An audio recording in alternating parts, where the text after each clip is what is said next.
খবর শুনছেন বিশ্ব সংবাদ চ্যানেল থেকে। আজ জানাবো পশ্চিমবঙ্গ দেশ বিদেশের বাছাই করা গুরুত্বপূর্ণ তাজা সংবাদ।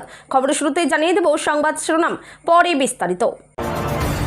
13 বছরে 12টি সরকারি চাকরির পরীক্ষায় উত্তীর্ণ, অনুপ্রেরণা হতে পারলেন না এনে নাম জড়ালো 40 কোটির শিক্ষা দুর্নীতিতে। হাইকোর্টের নির্দেশকে চ্যালেঞ্জ, বিদেশ যাত্রার অনুমতি চেয়ে এবার সুপ্রিম কোর্টে অভিষেক। নিশ্চিন্তে ঘুম, ভোর রাতেই অঘটন, মাথার উপর ভেঙে পড়ল ছাদ, গোটা পরিবারের যা পরিণতি হলো দেখেই শিউরে উঠলেন প্রতিবেশীরা। রাষ্ট্রপতির অনুমোদন নেই, গুন্ডা দমন আইন নিয়ে মামলা খারিজ হাইকোর্টে। এরপরের জঙ্গিরা বাংলাদেশ থেকে আসবে, এবার সাবধান বাণী শেখ হাসিনার ছেলের, বললেন আরেকটা পাকিস্তান তৈরি হচ্ছে। অভিষেক বন্দ্যোপাধ্যায়ের রক্ষা কবচ মামলা, হাইকোর্টে বড় আপডেট, কি হলো আজ আদালতে? সেই রাতে অভয়ের সঙ্গে ডিনারে উপস্থিত 4 জনের বয়ান রেকর্ড শুরু, আরজিকর মামলায় রিপোর্ট পেশ সিবিআইয়ের। মমতার সঙ্গ ছাড়ছেন রাজীব কুমার, বৈঠকে কাকলির পাশে বসে আলাদা করেও কথা, ছবি পোস্ট করলেন এনসিপিআই সাংসদ। বৃদ্ধাশ্রমেই শেষ বৃদ্ধ, শেষকৃত্যে আসার সময় হলো না 3 মেয়ের কারো, ভিডিও কলে হাজিরা দিলেন, 5100 টাকা দিয়েই ক্ষান্ত। 15 জনের প্রাণহানি, লখনৌয়ের বহুতলে অগ্নিকাণ্ডের ঘটনায় সরাসরি আদালত অবমাননার নোটিশ সুপ্রিম কোর্টের। আমাকে নিয়ে আলোচনা কেন হচ্ছে, জল্পনার মাঝেই এবার কেন্দ্রীয় মন্ত্রীর বৈঠকে কালীঘাটপন্থী সাংসদ। আগস্টের কত তারিখ থেকে ঢুকবে অন্নপূর্ণার টাকা? 25 কোটির প্রতিশ্রুতি দিয়ে পরপর চেক বাউন্স, মহামেডান থেকে বিতাড়িত হুমায়ুন, অথই জলে ক্লাব।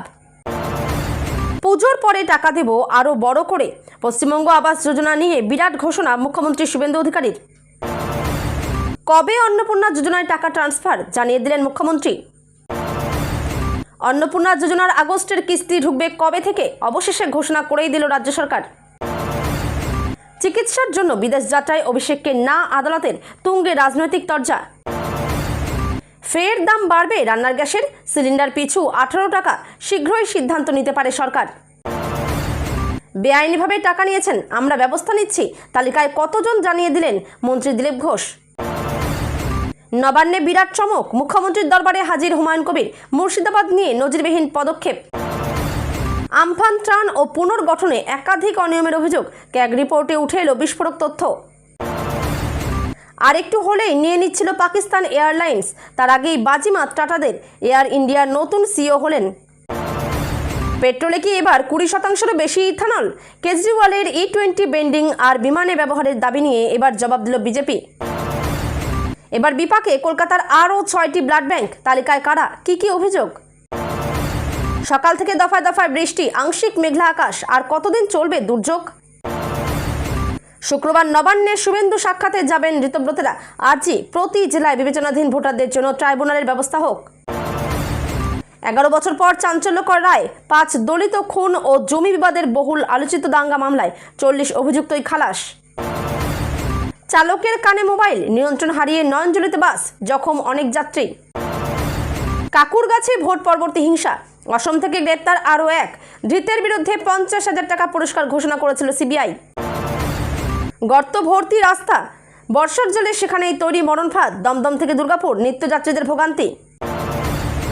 এতক্ষণ শুনছিলেন সংবাদ শিরোনাম, এখন আসছি বিস্তারিত খবরে। সরকারি চাকরির বিস্ময় প্রতিভা বললেও কম বলা হয় ঝাড়খণ্ডের অভয় তিওয়ারিকে। গত 13 বছরে তিনি 12টি সরকারি পরীক্ষায় পাশ করেছিলেন। বছরের পর বছর সরকারি চাকরির চেষ্টায় থাকা মানুষদের জন্য তিনি হতে পারতেন এক অনুপ্রেরণা। পুলিশের সাব ইন্সপেক্টর, নৌবাহিনীর SAR, ভাবা অ্যাটমিক রিসার্চ সেন্টারের সহকারী, IRB কনস্টেবল ও CRPF এর কনস্টেবল পদের পরীক্ষায় পাশ করেছিলেন তিনি। এছাড়াও নর্দার্ন কোল্ডফিল্ডস লিমিটেড, ঝাড়খণ্ডের স্কুল সার্ভিস কমিশনের পোস্ট গ্র্যাজুয়েট শিক্ষকের পরীক্ষা, CGL এবং assistant conservator of forest range officer ও ফুড সেফটি অফিসার পদের জন্য পাশ করেন ঝাড়খণ্ডের পাবলিক সার্ভিস কমিশনের পরীক্ষায়। সর্বশেষ ঝাড়খণ্ডের কম্বাইন্ড সিভিল সার্ভিসেস পরীক্ষাতেও উত্তীর্ণ হন তিনি। বর্তমানে তিনি ব্লক সাপ্লাই অফিসার হিসেবে কর্মরত ছিলেন। তবে সমস্যা কিন্তু অন্য জায়গায়।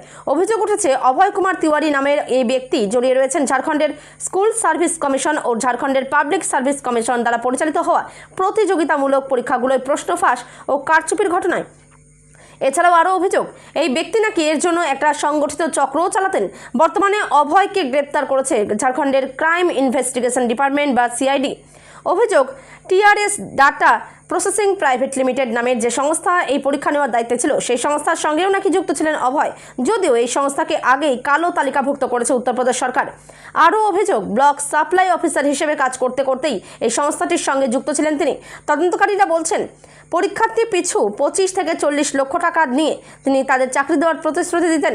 আরও অভিযোগ, পরীক্ষার্থীদের আস্থা অর্জন করতে ও তাদের থেকে টাকা আদায় করতে অভয় নিজের সাফল্য জাহির করতেন।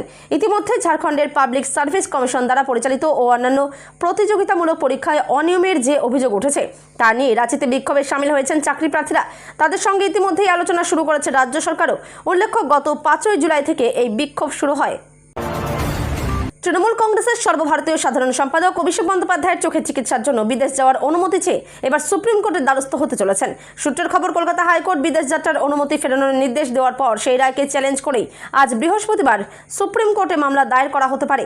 হাইকোর্টে এসএসকেএম হাসপাতালে গিয়ে চোখের চিকিৎসা করাতে বললেও সেই পরামর্শে নারাজ অভিষেক বন্দ্যোপাধ্যায়। আমেরিকায় গিয়েই চোখের চিকিৎসা করাতে চায় অর্ণর তিনি। মঙ্গলবার আইনজীবী মারফত কলকাতা হাইকোর্টকে সে কথা জানিয়েও দিলেন তৃণমূল শীর্ষ নেতা। আর একথা শুনে অভিষেকের বিদেশ যাত্রার অনুমতি চেয়ে দায়ের করা মামলাই খারিজ করে দিলেন কলকাতা হাইকোর্টের বিচারপতি সৌমেন ভট্টাচার্য। অভিষেকের বিদেশ যাত্রার অনুমতিতে সাড়া না দিয়ে আজ প্রথমে তাকে এসএসকেএম হাসপাতালের চক্ষু বিভাগের প্রধানের কাছে যাওয়ার পরামর্শ দেন বিচারপতি সৌমেন ভট্টাচার্য। এসএসকেএম এর চক্ষু বিভাগের প্রধান একটি মেডিকেল বোর্ড গঠন করবেন বলে জানায় হাইকোর্ট। অভিষেকের চোখ পরীক্ষা করবে সেই মেডিকেল বোর্ড।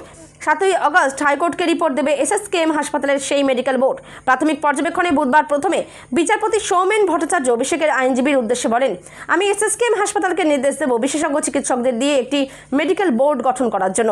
আগামীকাল দুপুর 2টোয় এসএসকেএম হাসপাতালে গিয়ে চিকিৎসা সংক্রান্ত নথি দেখান। পরশুদিন এসএসকেএম হাসপাতাল এই আদালতে তাদের রিপোর্ট পেশ করবে।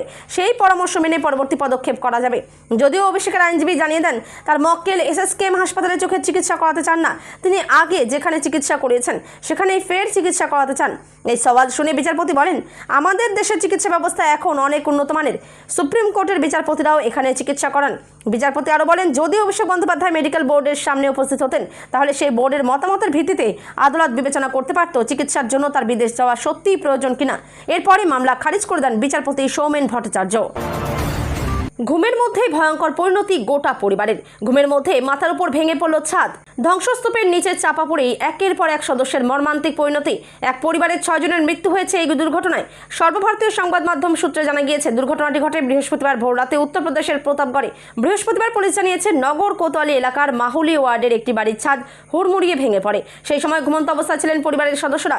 ধ্বংসস্তূপে চাপা পড়েন সকলেই। দুর্ঘটনায় ওই পরিবারের 6 জন সদস্য প্রাণ হারিয়েছেন। আরও যুবক গুরুতর আহত হয়েছেন। পুলিশ আরও জানিয়েছে, মৃতরা হলেন 60 বছরের প্রমোদ শ্রীবাস্তব, তার স্ত্রী রীতা শ্রীবাস্তব, তাদের ছেলে নিতিন বয়স 25, তার স্ত্রী মাধুরী বয়স 23। নিতিন ও মাধুরীর 2 খুদে সন্তান, তাদের একজনের বয়স 2 বছর আর একজনের 4 মাস। ভারী বৃষ্টির মাঝেই ছাদ ধসে পড়ার পরেই স্থানীয়রা পুলিশে খবর পাঠান। ভোর রাতে হাজির হয় পুলিশ ও উদ্ধারকারী দল। ঘণ্টা 2 চেষ্টার পর পরিবারের সকল সদস্যকে উদ্ধার করে হাসপাতালে নিয়ে যাওয়া হয়। সেখানেই 6 জনকে মৃত ঘোষণা করেছেন চিকিৎসকরা। ওই পরিবারের শুধুমাত্র একজন সদস্য হাসপাতালে চিকিৎসাধীন রয়েছেন। তার শারীরিক অবস্থাও আশঙ্কাজনক। আবহাওয়া দপ্তরের পূর্বাভাস অনুযায়ী গত কয়েকদিন ধরেই উত্তর ভারতের রাজ্যগুলিতে প্রবল বৃষ্টি হচ্ছে। আগামী 24 ঘন্টায় উত্তরপ্রদেশের রাজ্যগুলিতে ভারী বৃষ্টির সতর্কতা জারি রয়েছে। ইতিমধ্যেই উত্তর ভারতের রাজ্যগুলিতে তুমুল বৃষ্টির জেরে জলমগ্ন বিস্তীর্ণ এলাকা। যানজটের সমস্যা বাড়তি ভোগান্তি পোহাতে হচ্ছে নিত্যযাত্রীদের। পশ্চিমবঙ্গের প্রস্তাবিত গুন্ডা দমন আইনকে চ্যালেঞ্জ করে দায়ের হওয়া জনস্বার্থ মামলা আপাতত খারিজ করে দিল কলকাতা হাইকোর্ট। বৃহস্পতিবার ভারপ্রাপ্ত প্রধান বিচারপতি তপব্রত চক্রবর্তী এবং বিচারপতি পার্থ সারথী চট্টোপাধ্যায়ের ডিভিশন বেঞ্চ জানিয়ে দেয়, সংশ্লিষ্ট বিল এখনও রাষ্ট্রপতির অনুমোদন পায়নি। ফলে আইনটি কার্যকর না হওয়ায় এই মুহূর্তে সেই বিষয়ে আদালতের হস্তক্ষেপের সুযোগ নেই। আদালত পর্যবেক্ষণে জানায়, রাষ্ট্রপতির অনুমোদন ছাড়া আইনটি এখনও কার্যকর হয়নি। তাই সম্ভাব্য বা ভবিষ্যতের কোনো আইন নিয়ে আগাম বিচারিক হস্তক্ষেপ করা যায় না। সেই কারণে জনস্বার্থ মামলাটি এই পর্যায়ে খারিজ করা হয়েছে।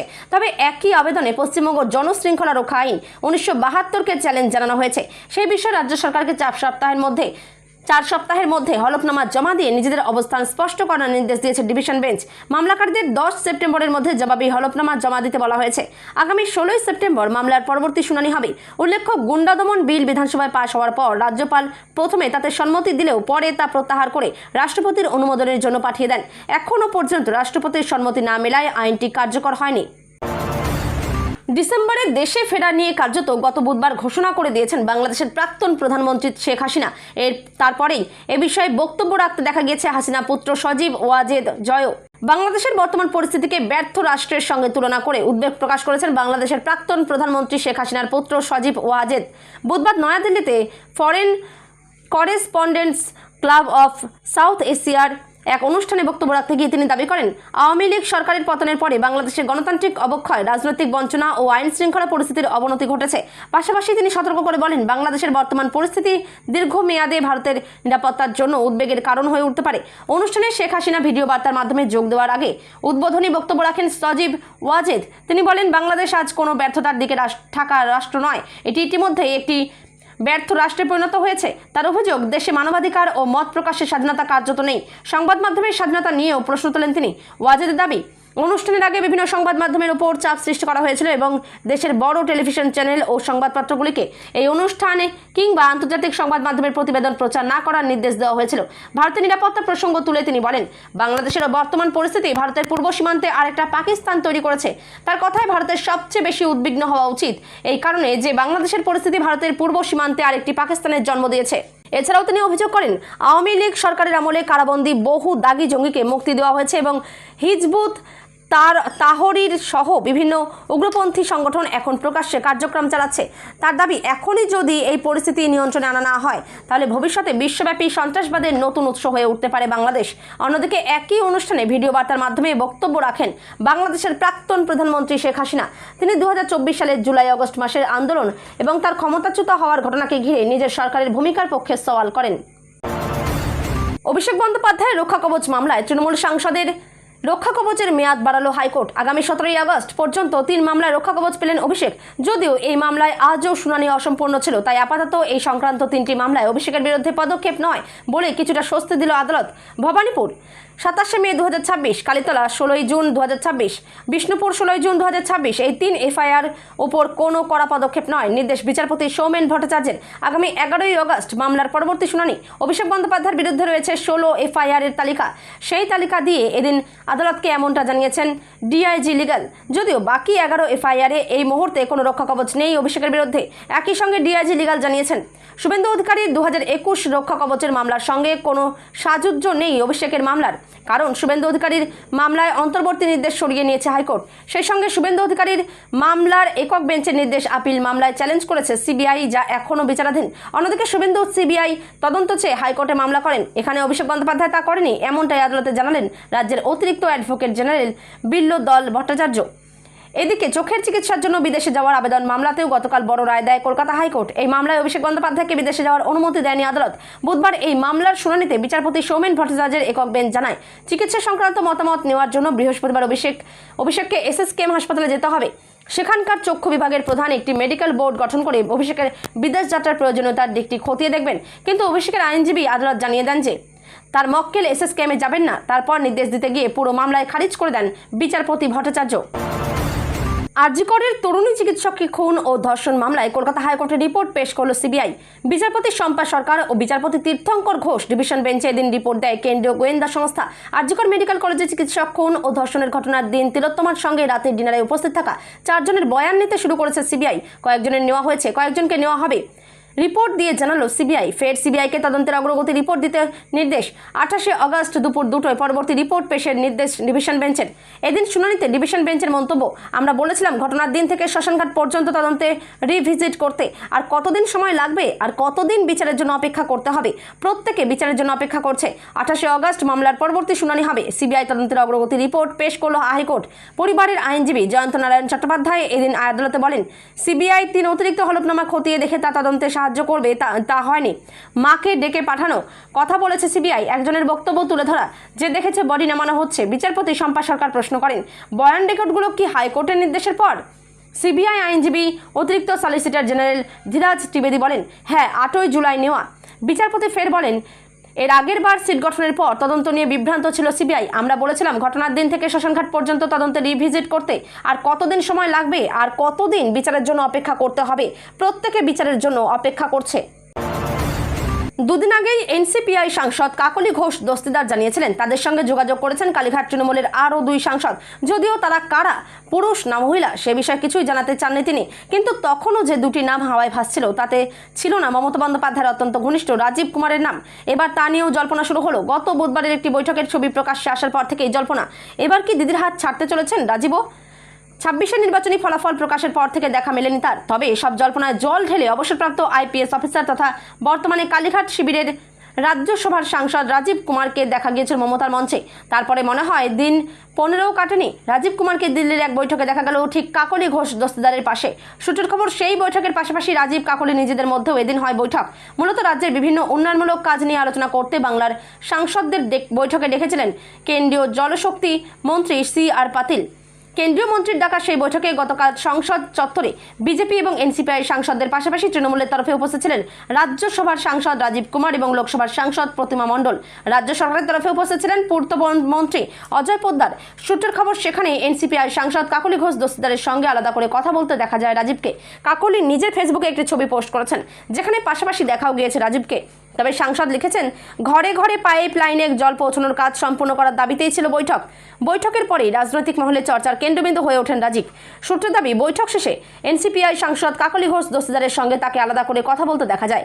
রাজীব কাকলির আলাদা করে কথা বলা প্রসঙ্গে প্রতিক্রিয়া জানাতে গিয়ে রাজ্যের পুর ও নগর উন্নয়ন মন্ত্রী অগ্নিমিত্রা পাল বলেন, যেভাবে প্রধানমন্ত্রী নরেন্দ্র মোদী এবং মুখ্যমন্ত্রী শুভেন্দু অধিকারী কেন্দ্র এবং রাজ্যে উন্নয়নের কাজ করছেন, তাতে সবাই সামিল হওয়ার চেষ্টা করছে, সচেষ্ট হতে চাইছে।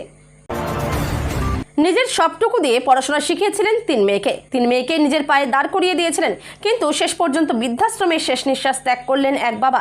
শুধু তাই নয়, মৃত্যুর পর মেয়েদের একজনকেও দেখা গেল না তার শেষকৃত্যে।